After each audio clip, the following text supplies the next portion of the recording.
Mga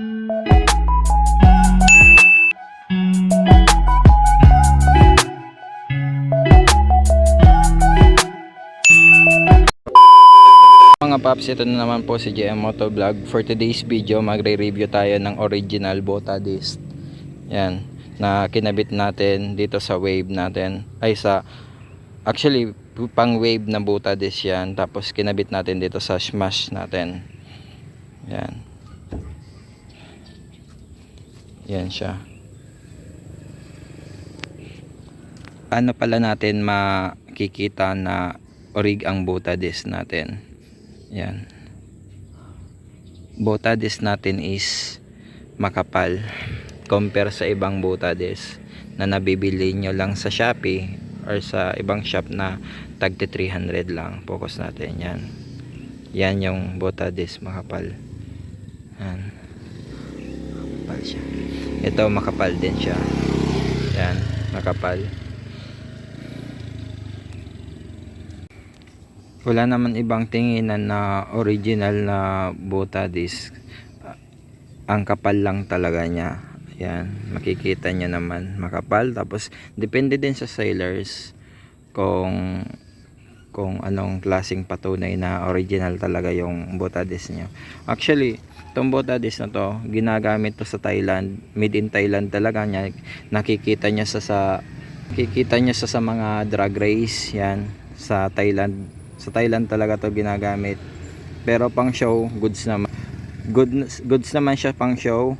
Sa puntos, okay naman dahil from Thailand talaga. Basta made in Thailand yung ikabit nyo. Goods naman siya. Tapos, may mga nakita na ako Bota disc sa Thailand. Yung mga wave talaga. Wave S, wave I nila. Yun talaga yung ginagamit nila dahil malinis compare sa ibang desk. Malinis siyang tingnan, tapos ibabagay niya lang talaga sa maliit na caliper. Yan, ganun, 8.1 Doraemon, ganun. Tapos 8.1 na yan, 1 pot. Yan yung nababagayan niya dahil maliit lang din yung desk. Tapos nakita ko pala tong Bota disc na to kay Boss Tebes doon sa FCR niya na 450cc na pinang drag race niya doon sa NGO Thailand. Yan, Bota disc din yung gamit niya. Kaya may mga na didinig kasi akong Bota disc hindi galing sa Thailand. Kaya visit nyo na lang yung mga Bota disc na mag-research din kayo para malaman nyo na made in Thailand talaga yung Bota disc. Tapos base and performance pala is goods naman sa preno, makapit naman mas lalo. Tapos pag maulan pala mga paps, medyo madulas lang siyang konti. Yan. Pero pag maulan siyempre bagal na lang tayo. Yan. Binagay ko pala siya dito sa 8.1 natin na formula. Tapos nilagyan ko ng switch hose. Yan, nakikita nyo. Mas bagay siya na maliit lang yung caliper dahil maliit lang yung disc. Ginamit po pala natin dito mga paps, small hub, yan, small disc and small caliper.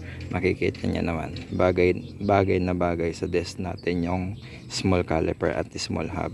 Yan muna ang mga paps. Sana may natutunan kayo sa aking video. Sana may nakuha kayong aral sa aking video. Sana mga paps, supportahan nyo ang YouTube channel ko. Hit na notification bell para ma-update kayo sa mga bago kong upload. At huwag nyong kakalimutan mag-subscribe. Yan na nga mga paps. Salamat, ingat, God bless. A few inches later.